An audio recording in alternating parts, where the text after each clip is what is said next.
നമസ്കാരം. എല്ലാ ദിവസവും രാവിലെയുള്ള പ്രീ മാർക്കറ്റ് റിപ്പോർട്ടിലേക്ക് കിടക്കാം. നിഫ്റ്റി ഈ ഒരു ഇടിയുന്ന സമയത്ത് നമുക്ക് 22,800 മേജർ സപ്പോർട്ട്. അത് മാറി 22,500 മാറി. ഇപ്പോൾ വീണ്ടും നമ്മൾ 22,000 മേജർ സപ്പോർട്ട് സോണൊക്കെ ആയിട്ട് ആക്ട് ചെയ്യുന്ന ഒരു അവസ്ഥയിലാണുള്ളത്. തിങ്കളാഴ്ച നമുക്ക് ഇന്നത്തെ ദിവസം GDP data quarter to quarter അടിസ്ഥാനത്തിൽ GDP ബെറ്ററായിട്ട് വന്നിരുന്നു. അപ്പോൾ അതിൻ്റെ ഒരു റിയാക്ഷനാണ് നമ്മൾ എക്സ്പെക്ട് ചെയ്യുന്നത്. കൂടാതെ തന്നെ ഓട്ടോ സെയിൽസ് റിപ്പോർട്ട് വന്നു.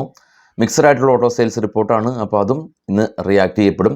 US മാർക്കറ്റ് കഴിഞ്ഞ വെള്ളിയാഴ്ച ദിവസം നാസ്ഡാക്ക് ആവട്ടെ ഡോയ് ആവട്ടെ 1.5% ഒരു നല്ലൊരു റാലി കണ്ടു. ഈവൻ സെലൻസ്കിയും ഉക്രൈൻ പ്രസിഡന്റ് സെലൻസ്കിയും ട്രംപുമായിട്ടുള്ള മീഡിയക്ക് മുമ്പിലുള്ള ചർച്ചയും അത് വാഗ്വാദത്തിൽ ഏർപ്പെടുന്നതും എല്ലാം തന്നെ നമ്മൾ കണ്ടു.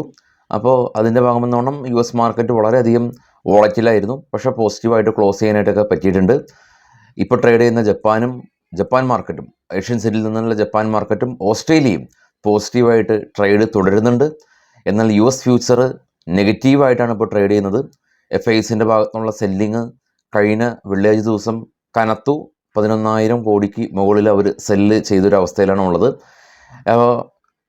ഈ വെള്ളിയാഴ്ച ദിവസം US മാർക്കറ്റ് റാലി രേഖപ്പെടുത്തിയത് കൊണ്ട് അതിൻ്റെ പുറകെ നമ്മുടെ നിഫ്റ്റിയും ഏകദേശം ഒരു 50 മുതൽ 90 പോയിന്റ് വരെയുള്ള റാലി രേഖപ്പെടുത്തിയിരുന്നു. എന്നാൽ ADRൽ HDFC മാത്രമാണ് ഒരു 2% ഒരു സ്പൈക്ക്, അതല്ലെങ്കിൽ പോസിറ്റീവായിട്ട് ക്ലോസ് ചെയ്യാൻ സാധിച്ചുള്ളൂ.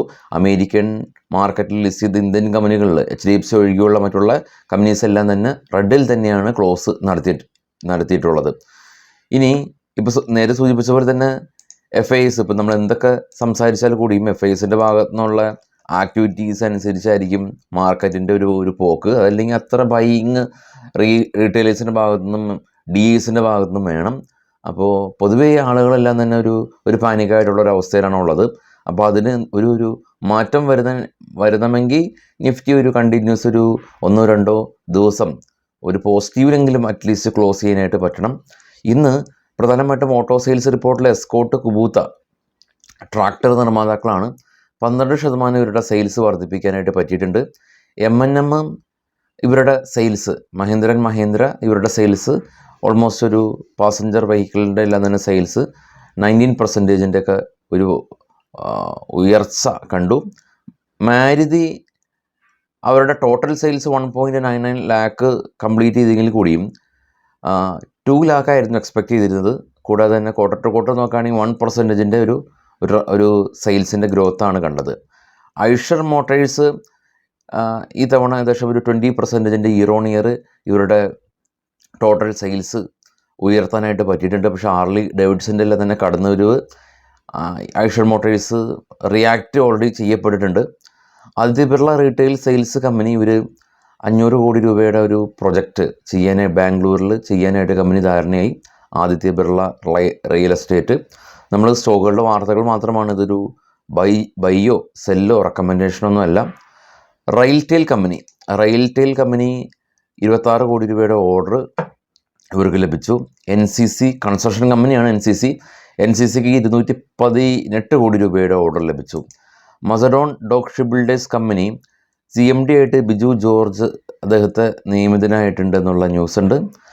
ഡാൽമിയ ഭാരത് കമ്പനി കർണാടക സ്റ്റേറ്റ് ഗവൺമെൻറ്റായിട്ട് ഇവരുടെ പുതിയ സിമൻറ്റ് മാനുഫാക്ചറിങ് ഫെസിലിറ്റി കർണാടകയിൽ ചെയ്യാൻ ധാരണയായി. ഡാൽമിയ ഭാരത്.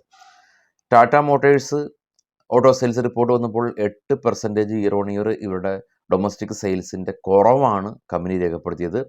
എന്നാൽ TVS മോട്ടോഴ്സ് ആവട്ടെ 26% ഇയർ ഓൺ ഇയർ ഇവരുടെ സെയിൽസ് വർദ്ധിപ്പിക്കാനായിട്ട് പറ്റി TVS മോട്ടേഴ്സിന്. ഹുണ്ടായി മോട്ടേഴ്സും സെയിൽസ് ഇവർ വർദ്ധിപ്പിച്ചിട്ടുണ്ട് ഇയർ ഓൺ ഇയർ ഒക്കെ നോക്കുകയാണെങ്കിൽ. ഓൾട്ടാസ് കമ്പനി സൗദി അറേബ്യയിലുള്ള ഒരു കമ്പനിയായിട്ട്, എൻജിനീയറിംഗ് കമ്പനിയായിട്ട് ഒരു പുതിയ ബിസിനസ് കോൺട്രാക്റ്റ് സൈൻ ചെയ്തു എന്നുള്ള ന്യൂസ് ഉണ്ട്. NLC ഇന്ത്യ SGBനായിട്ട് കൊളാബറേറ്റ് ചെയ്ത് പുതിയ വിൻഡ് പവർ ചെയ്യാനായിട്ട് ധാരണയായി എന്നുള്ളതാണ് ഇപ്പോൾ ഉള്ള ന്യൂസ്. കൂടാതെ തന്നെ RPP ഇൻഫ്രക്കും 10 കോടി രൂപയുടെ ഓർഡർ കിട്ടിയതായിട്ടുള്ള ന്യൂസാണ് ഇപ്പോൾ നമുക്കുള്ളത്.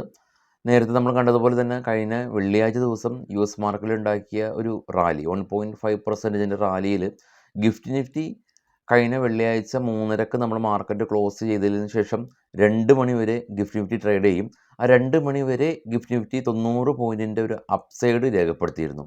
അപ്പോൾ ആ ഒരു അപ്സൈഡിൽ തന്നെയാണ് ഇപ്പോഴും ഉള്ളത്. പക്ഷേ ട്രംപിൻ്റെ ഭാഗത്തു നിന്നുള്ള പുതിയ താരിഫ് ഹൈക്ക്, ഫിയർ, അല്ലെങ്കിൽ ഇപ്പോൾ പുതിയതായിട്ട് സെലൻസ്കി ആയിട്ട് ബന്ധപ്പെട്ടിട്ടുള്ള ആ ഒരു കാര്യങ്ങൾ, കൂടാതെ തന്നെ സെബി പുതിയ പഴയ ചെയർമാനെതിരെയുള്ള പുതിയ ഒരു കേസ് അന്വേഷണമെല്ലാം തന്നെ ആരംഭിച്ചു എന്നുള്ളൊക്കെ ന്യൂസുകളൊക്കെയാണ് ഇപ്പോൾ ഇന്ത്യൻ മാർക്കറ്റിൽ ഉള്ളത്. അപ്പോൾ അതൊക്കെ ഏത് രീതിയിലാണ് റിയാക്ട് ചെയ്യപ്പെടുക എന്നുള്ളത് കാത്തിരുന്ന് തന്നെ കാണണം. അപ്പോൾ വൈകിട്ട് 7 മണിക്കെത്താം. Thank you.